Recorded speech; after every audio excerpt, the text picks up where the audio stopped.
औज़ुबिल्लाहिमिनश्शैतानिर्रजीम बिस्मिल्लाहिर्रहमानिर्रहीम अस्सलाम वालेकुम। SWAA कुकिंग कार्नर पर आप सबको खुश आमदीद। आई होप आप सब खैरियत से होंगे और हमारी रेसिपी से लुत्फ़अंदोज़ हो रहे होंगे।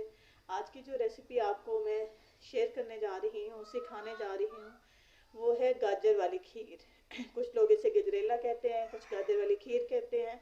तो चलें, जो भी कहें, हम आपको बनाना सिखाते हैं। खाने में बहुत लजीज होती है और इसके बहुत सारे फ़ायदे होते हैं।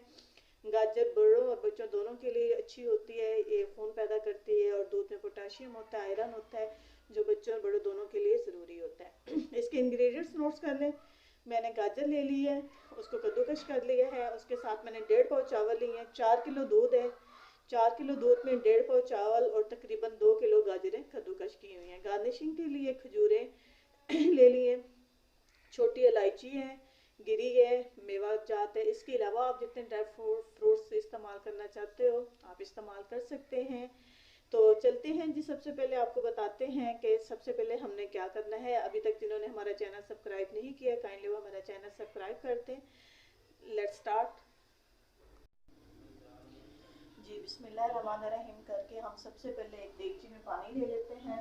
देगची में पानी लेने के बाद जैसे वो गर्म हो जाए तो हमने जो चावल भिगोए हुए थे वो उसके अंदर डाल लेने हैं। कोशिश करें कि अगर आप खीर के लिए चावल ले रहे हैं तो वो टोटा चावल लें, साबुत वाला चावल ना यूज़ करें, क्योंकि हमने इसको मिक्स ही करना होता है। जैसे ही चावल गलेंगे तो हम उसके अंदर कद्दूकश की हुई गाजर भी डालते हैं। इसको कवर कर देते हैं जी। हमारे चावल गल चुके हैं। जैसे चावल गल जाएं तो आपने जो गाजरें कद्दूकश की हुई हैं वो भी इसके अंदर डाल देनी है। बिस्मिल्लाहिर्रहमानिर्रहीम।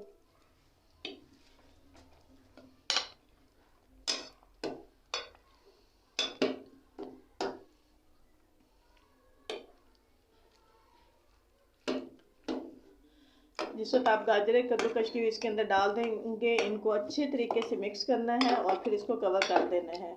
जिस वक्त गाजरें अपना पानी छोड़ देंगे, गाजरें भी अच्छी सी कद्दूकश हो जाएंगी, फिर हम इनको आपस में मिक्स करेंगे। तब तक हम इन्हें कवर कर देते हैं जी। हमारे चावल और गाजरें दोनों का जो है पानी खुश्क हो चुका है और दोनों बहुत अच्छी तरीके से गल चुकी हैं। इसके बाद आपने इसको अच्छे तरीके से घोट लेना है, मिक्स कर लेना है। अगर आप इसको ऐसे मिक्स नहीं करोगे तो जिस वक्त आप खीर बनाओगे आपके चावल अलहदा होंगे और गाजर जो होगी अलहदा होगी। जब तक हम इसको घोटते हैं तब तक हम एक बर्तन में जो है जिसमें हमने खीर बनानी है उसमें हम क्या कर लेते हैं, दूध गर्म कर लेते हैं जी हाँ। जैसे ही दूध को बॉयल आने लग जाए तो आपने गाजर का और जो चावल का मिक्सचर है वो इसके अंदर डाल देना है। बिस्मिल्लाहिर्रहमानिर्रहीम।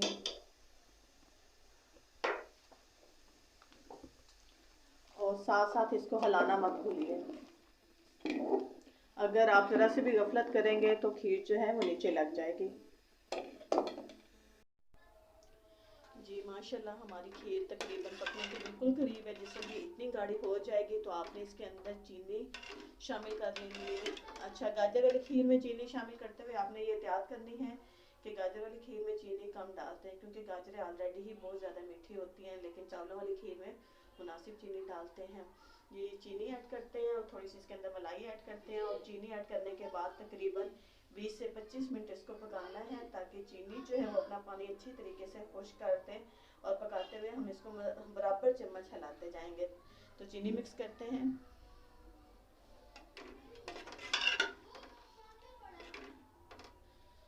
जी। माशाल्लाह से हमने चीनी इसके अंदर मिक्स कर ली है और हमारी खीर बनकर तकरीबन रेडी हो चुकी है। आप देख रहे हैं कि माशाल्लाह गाढ़ी हो चुकी है। चीनी का कोई पानी इसके अंदर नहीं है बिल्कुल भी। आए हम इसको एक बर्तन में निकालते हैं और इसकी गार्निशिंग करते हैं। लीजिए माशाल्लाह हमारी गाजर की खीर पककर तैयार हो चुकी है। हमने इसे एक बर्तन में बाउल में निकाल लिया और इसकी गार्निशिंग करती है। आप अपने पसंदीदा इंग्रेडिएंट्स के साथ भी गार्निशिंग कर सकते हैं। आई होप आपको हमारी ये वीडियो पसंद आई होगी। हमारे चैनल को सब्सक्राइब करना ना भूलिए। हमें अपनी दुआ में याद रखिए। अल्लाह हाफिज़।